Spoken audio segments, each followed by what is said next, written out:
What is going on, everybody? Welcome back to another episode of your Sports Digest. Been a week. I know I talked about putting a podcast out on Monday. Honestly, just got really busy with a lot of things outside of the podcast. Just didn't have time to do so. Ultimately, now recording here on Thursday night, going into Friday. And we are right here for college football. I'm going to try to put this out as you see this Thursday night and try to get this going. That way it's out there long enough for people to listen to before the games start. But we have a lot to cover.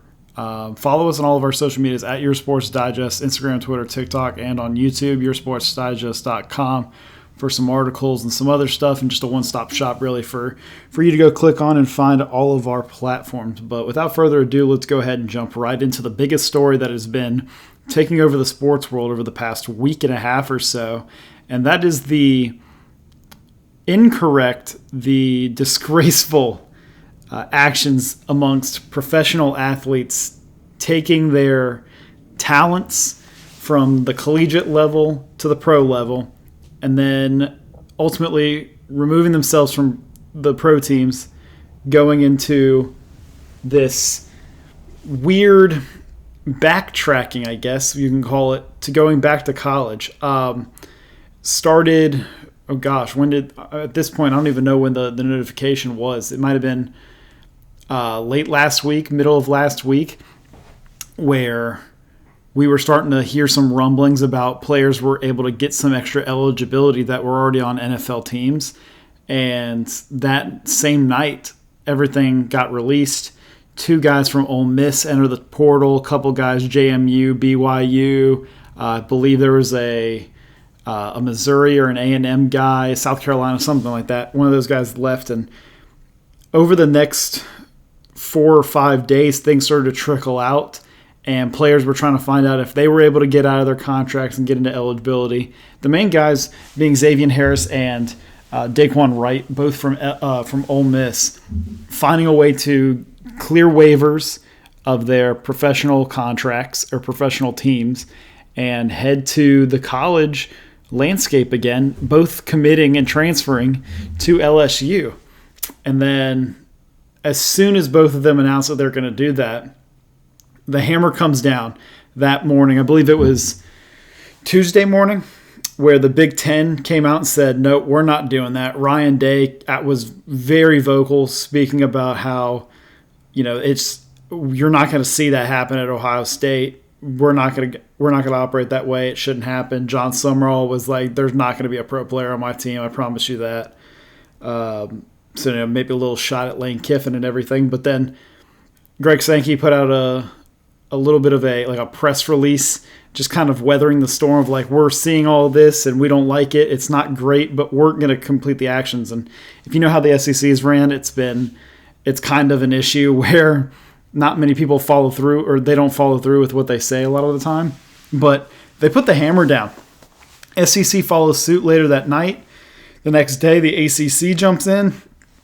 And then ultimately now the Big 12 has joined in on this as well. And the qualifications for this are you cannot leave college, go and sign a pro contract, whether that is a practice squad, a training camp deal, an Exhibit 10 contract, if you're talking to basketball as well. You cannot sign any of those contracts and then return to college and play at the Big Four conferences. So that eliminates a lot of those guys that were initially talked about in that article, where there were the 12 or 16 players that were able to come back. Both guys are not going to be able to return to LSU. Now, there's definitely going to be a lawsuit involved. There's definitely going to be some legal actions happening to where they can find some, rim or some rerouting around all of this.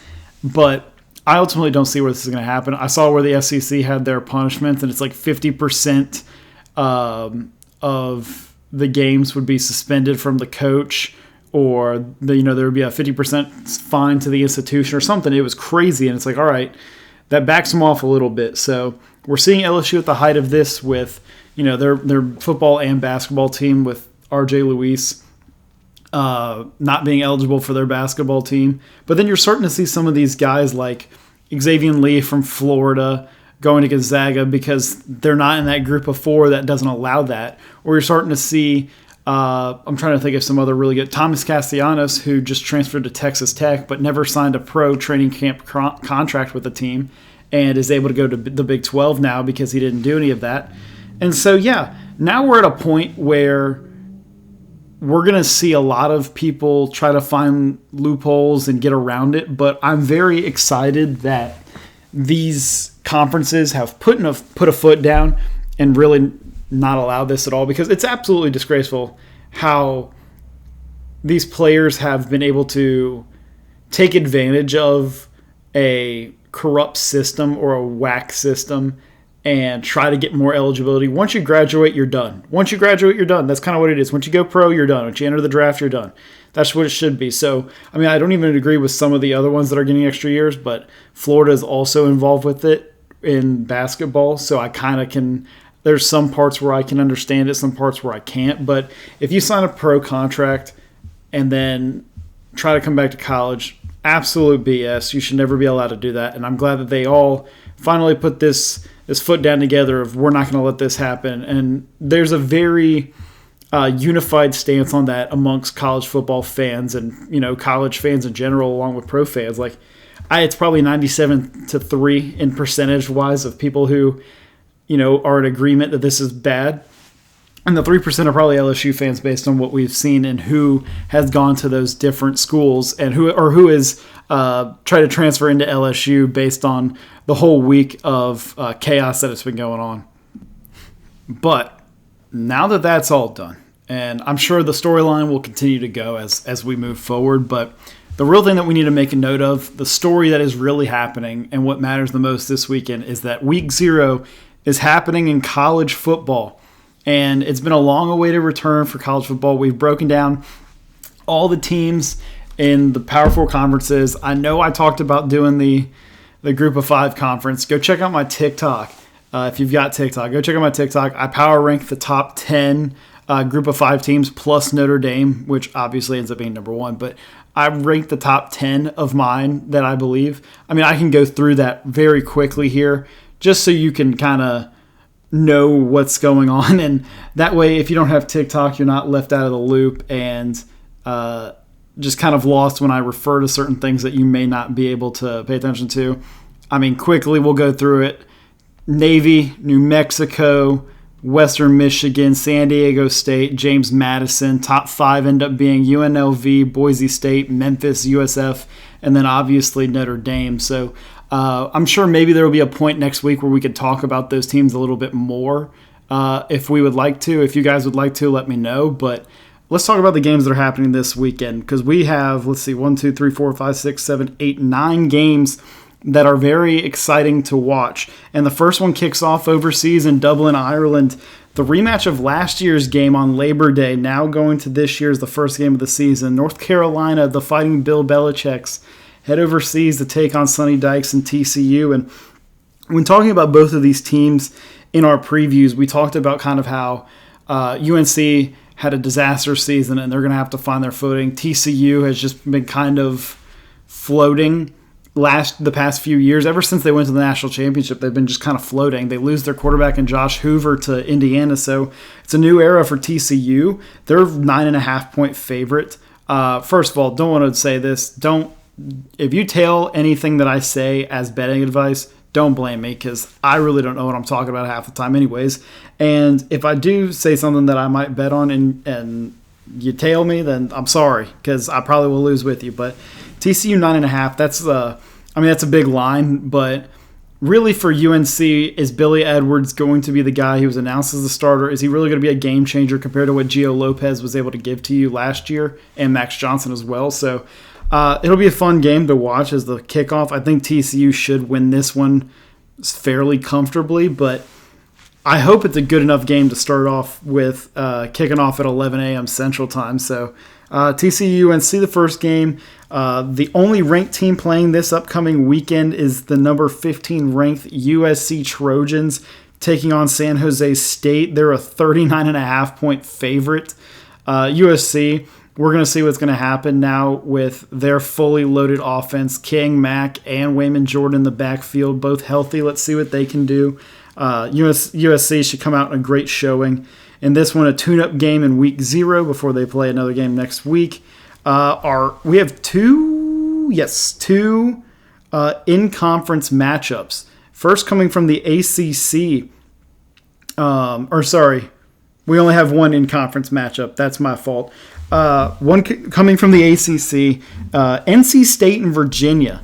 And if you remember from the ACC preview podcast that we did, it seems like eons ago, I was super, super high on NC State with CJ Bailey at quarterback. Virginia this year, I mean, they're kind of changing some things around. They got a new quarterback in town in Bo Pribula from Missouri. So we'll see what they're going to be all about this year. Last year winning 11 games, but new quarterback, new kind of running back, even with Peyton Lewis. We'll see what they can do. I like some of the guys they got defensively, but NC State, man, I don't care if they lost Terrell Anderson to USC, we just talked about, and then Hollywood Smothers, their good running back, but I just think CJ Bailey is that good. They've got decent guys on defense. They were able to get some guys in the portal. I think the quarterback play is what matters here, and CJ Bailey's going to put on a show in week 1. NC State are 4.5-point underdogs. If I was to bet, which I probably will, that's probably where I would lean to. I'm a fan of that. Earlier in the week, it was 5.5 or 6, and I was going to buy it up to 7, but we're at 4.5. I'll stay there. So NC State probably would be the team that I lean towards to win this one. The next game we've got, making their debut in the FBS level, North Dakota State, who have been powerhouses at the FCS level for so long. They're coming in with their first game in the FBS level, taking on Jackson State, a somewhat newer member of the the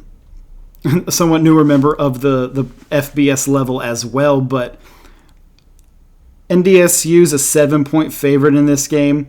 I've done a little bit of studying about these guys, and if we're going to base this on what we know, NC State's always been very good in the years past. So I guess NC State or North Dakota State will probably win that one based on just the books. But it'll be fun to see how they debut. Another team debuting in the FBS, Sacramento State. They're taking on Eastern Michigan.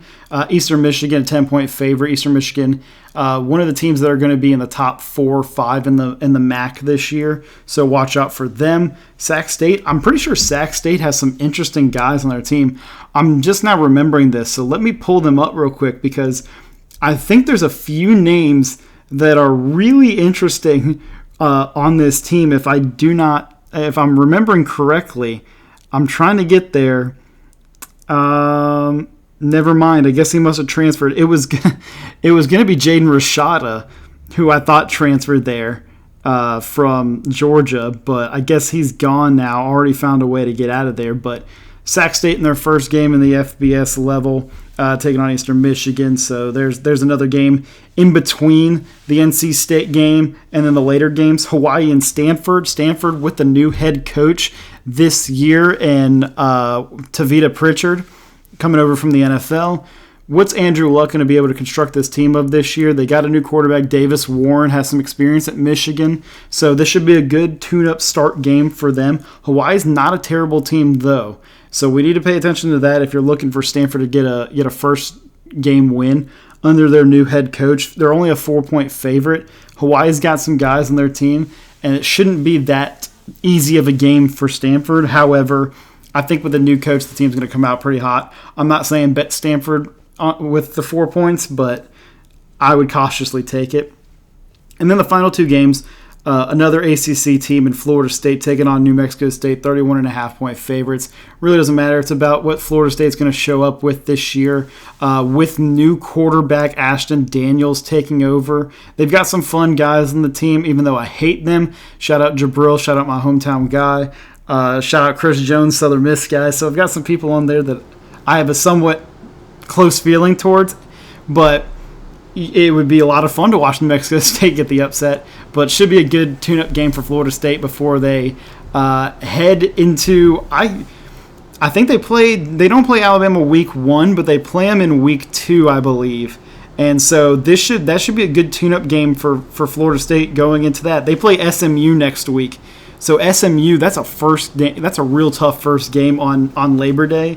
So this is going to be the get-ready game for them for the SMU and the Alabama back-to-back games. So watch for Florida State there. And then the big game of the night. The game of the day, if you were to ask me. The hometown Memphis Tigers head into Vegas, led by the fighting Dan Mullins and the UNLV Rebels. And this game is very rare that in week 0 of the college football season, you have a game at such magnitude that by the time December rolls around, they're going to be looking back at this game as a reason as to maybe why one of these teams are in the playoff or not. This is very important with the new college football playoff system where, a guaranteed at-large bid from the conference champion, the best conference champion from the Mountain West, Sun Belt, Conference USA, American, Mountain, or I might have said Mountain West, Pac-12, whatever. It's very important to note that the best team from those conferences will be able to get that at-large bid. And these are 2 of the best at-large team, group of 5 or 6, whatever they want to call themselves now. These are 2 of the best teams. Dan Mullen bringing out a new quarterback potentially in Jackson Arnold, but also playing a guy like Alex Orji at quarterback as well, a Michigan transfer. So again, I've talked about it in my previews. If you got 2 quarterbacks, you got no quarterbacks. And Dan Mullen, I love Dan for some of the things he did at Florida, but there was one thing that Dan did wrong, and it's he started Felipe Franks over Kyle Trask, and he started Emory Jones over Anthony Richardson, and it ruined both of those guys. I don't want to say Trask so much because he's limited, but it ruined the development of Anthony Richardson. So fun to see here that he doesn't know which quarterback to take still in his other jobs. And for Memphis, Charles Huff, Southern Miss guy coming over from Southern Miss, taking the new role at Memphis, just announced the start. Well, I don't know if it was announced officially, but it's rumored to be, and I have it on good authority, that Marcus Stokes is going to be the starter, transfer from UWF. Shout out my hometown as well, but Marcus Stokes was a 4-star recruit quarterback, committed to Florida, said a slur online, and got his scholarship revoked. Ended up going to University of West Florida in Pensacola and balled out for the Argos. So he was able to find his way into an FBS school once again at Memphis under Charles Huff, who is very, very secure about his quarterbacks. Last year, Braylon Braxton at Southern Miss was just a complete game changer for that offense. So I know he's going to have the same thing here, but also Aaron Nolan's in his back pocket as well, a former 5-star commit. So now you have a lot of different guys who are going to be interesting for this Memphis team. But when it comes to the game, I don't think you have to hide the idea and the fact that UNLV is the home team here. But there's also something to note about with Memphis having a new head coach and basically a new team kind of. Wanting to come out the gate hot and prove to not only everybody but to themselves that, hey, like that we're this good. And if there's a coach in college football that can motivate his guys to come out and play hot, that's Charles Huff. Memphis is 4.5-point underdog. It was 5.5. I mean, I don't know if I'm saying that because I'm a Memphis native, but let's hammer home the Tigers this weekend, honestly. I trust Coach Huff. It's a battle of 2 of my school's head coaches, my former school's head coaches, or whatever you want to say. But give me Memphis. I like the skill players they have. Tyshawn Chapman, Alante Brown. I love both of those guys. I love Dallin Hayden at running back. He's a lot of fun. And then Jamon Tapp defensively was a monster for Southern Miss last year. So I'm excited to see him now at Memphis and being able to perform on an even higher level than before. So give me the Tigers to win that final big matchup, which could literally decide potentially at the end of the year who makes it to the college football playoff or not in that at-large bid. So that's it for college football this weekend. Enjoy the games. It'll be a lot of fun. The other sport that's going on right now, there's football going on. The NFL is going to start in about a week and a half or 2. The Patriots traded Kayshon Boutte. So that's about all I got there. But we'll talk about the NFL when it gets to the NFL, I think. But let's talk about baseball because the Boston Red Sox are the hottest team in baseball still. But I think we need to do a little standings update, checking in on the standings. And we're about to head into September where the rosters expand. If you don't know about that, in September, the rosters, the major league active rosters go from 26 members to 28, which means mainly every team can pull up a pitcher and a position player. So as we get to September, the final month of the season, let's look at the standings here in the American League. The division leaders in the East are the Rays in the American League, the White Sox in the Central, and the Astros are now the division leaders in the West after really scuffling for a long time. And they kind of figured it out, turned it around a little bit, and got hot. So the Astros now lead in the AL West. The wild card tight race for 1 and 2 between the Sox and the Yankees. Big 4-game series coming up this weekend in the Bronx. So they could really decide who's the number 1 seed in the AL wild card and maybe even be knocking on the door against Tampa for the division. And then the final wild card team, the third wild card team in the American League right now are the Guardians at 68 wins. And the next closest is 2 wins away, which are the Texas Rangers, who have the same record as the Astros. So it could really flip-flop there in the AL East or the AL West on who can win the division. Baltimore are 3 games out, had to have a really hot stretch for a minute. Toronto is 4 games back. Seattle, 5 games back, and it kind of gets rougher from there.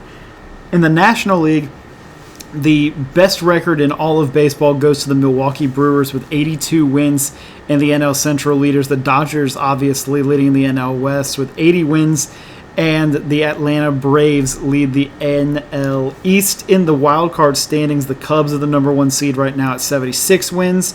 The Phillies are the second wild card with 74, and now the Padres are the third wild card with 72 wins, but the Diamondbacks are 1 game out of the Padres, knocking on that door right there. The Marlins are 4 games back. And outside of that, the other teams are starting to scuffle. So it's going to kind of solidify there who's going to be there or not. Now, let's go down each team real quick. And I'll tell you whether I think that they are for real or not. Tampa is an interesting one because Tampa are always very steady regular season players and regular season teams. Their pitching is really solid. Drew Rasmussen is amazing. Shane McClanahan has been able to be a little healthier this year, coming off Tommy John and or a shoulder surgery. I can't remember what it was, but he came off a major surgery and has been much better this year. Brian Baker in the back end of that bullpen's awesome with Garrett Clevenger. Yandy Diaz is one of the more underrated players in baseball. From a national standpoint, one of the best on-base guys. And then they kind of piece it together. That's the thing about the Rays they've always done is piece it together. Whether it's guys like Aranda and the guy they traded for in Liam Hicks, Chandler Simpson, Palacios, Mullins, Mateo, DeLuca, Fortes. And it all surrounds around the young star being born in Tampa and Junior Caminero, who right now I don't know where he's at in the grand scheme of the MLB for home runs, but he has 35 and he's hitting 280. He is an underrated candidate for the MVP. If we're really looking at it, he's been okay in the field, but when you're looking at a guy who's got almost a 900 OPS, it's pretty impressive what he's doing for Tampa Bay. So I think Tampa's real. Do I think they're World Series real? No, but I think they're definitely AL Best American League team real. The White Sox got hot. They've been playing good ball. They're kind of scuffling a little bit, but 5-5 in their last 10 games. But they've got some pitching reinforcement now with Luis Castillo coming over the deadline. Sean Burke has been amazing for them. Davis Martin was super hot and then kind of fell off. Jose Urquidy is kind of finding a little bit of himself again, although had a really bad outing the other night. And Eric Fetty in the bullpen, Grant Taylor, Brian Hudson, Jordan Hicks, of course, figuring out how to throw a baseball once he leaves Boston. But it's really about those young bats. Kyle Teal got hurt, so he hasn't really factored into anything. But Munetaka Murakami, who could be winning the It's going to be him and Kevin McGonigal for the AL Rookie of the Year. Miguel Vargas, Chase Mydroth, Colson Montgomery, Tristan Peters, who is playing for the Savannah Bananas, Sam Antonocci, Braden Montgomery coming up. It's all these young guys that are piecing it together. I don't know how sustainable it is. The Guardians could even take them over, but I think they're still a playoff team. It's just to be determined if they're a wild card or a division winner. And then for Houston, we just kind of touched on them. They weren't really that great, and they've kind of found their footing over time. Jordan, 322 with 36 bombs and 91 RBIs. Jeremy Pena is healthy now. Paredes is hitting bombs. Altuve's been scuffling, but they've also been able to get some production from guys like Christian Walker and even Cam Smith at times, Taylor Trammell in the outfield. So it's really about their starting pitching, which is not very heavy overall. Hunter Brown's the main guy, but outside of him, Peter Lambert is pitching above what he should be. Hayden Wesneski is fine. Christian Javier is trash. Michael Burrows is trash. So, I don't really see the Astros being too much of a threat later on. It's really going to be the Rays. I think the Yankees will be somewhat of a threat. I think the Red Sox will be somewhat of a threat. And the Guardians, you never count the Guardians out because they always could be something. They always find that magical postseason run that they can put on down the stretch. I think the ultimate World Series winner comes from the National League while we're looking at it right now. The Brewers are legit. The Brewers are really legit. Last year they were awesome, but this year Mizorowski's able to go deeper into games. Kyle Harrison's been unbelievable for them. In a nothing trade. Logan Henderson's been great for them as well. And then they've pieced it together a little bit with guys like Dustin May, who's gotten hurt now last night, taking a comebacker off the back. Shane Drohan, Robert Gasser. And then the bullpen with Uribe, Ashby, Senzatella, and Trevor McGill as the closer. It's kind of what you're looking for from a pitching staff. And the Brewers pitchers always outperform expectations. And the hitting side of things, it's really been up and down for this Brewers team. William Contreras, who is one of the better catchers in baseball, is kind of streaky. They've been getting a lot of production out of Jake Bauers, who's hit 20 bombs this year. Bryce Terang has had a down year and is still producing. Cooper Pratt, who is a top 10 prospect in baseball, has come up and performed. Jackson Chourio coming back from injury. Garrett Mitchell is starting to break out. Sal Frelick hasn't even really done too much. And Christian Yelich is kind of there. So are the bats going to be able to be steady enough? We'll see. I think they're legit, though. I think those arms are real major league arms that can perform down the stretch in the postseason for you. The Dodgers, they're legit. Don't have to even go into anything about that. The Braves, it's going to be about that starting pitching depth. And Tyler Mahle has been able to come in and do a good job to piece that back end together.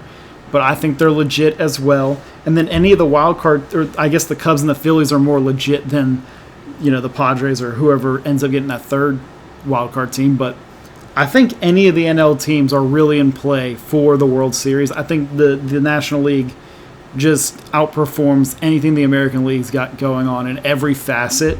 So yeah, don't be surprised if the winner comes from the National League when it comes to the World Series this year. Well, I guess that's it. We covered a lot. We've talked a lot, but I'm not going to keep you here as long as I do for the previews. I guess enjoy the college football games this weekend, the first weekend of college football. Again, follow us on all of our social medias at Your Sports Digest, Instagram, TikTok, Twitter, and YouTube, YourSportsDigest.com for your one-stop shop for everything, along with articles and stuff. Share, be a friend, tell a friend. I don't know. Share this with other people that you know that love sports. And I greatly appreciate you guys for listening and all the support all the time. Enjoy the games this weekend, and I'll see you guys on Monday.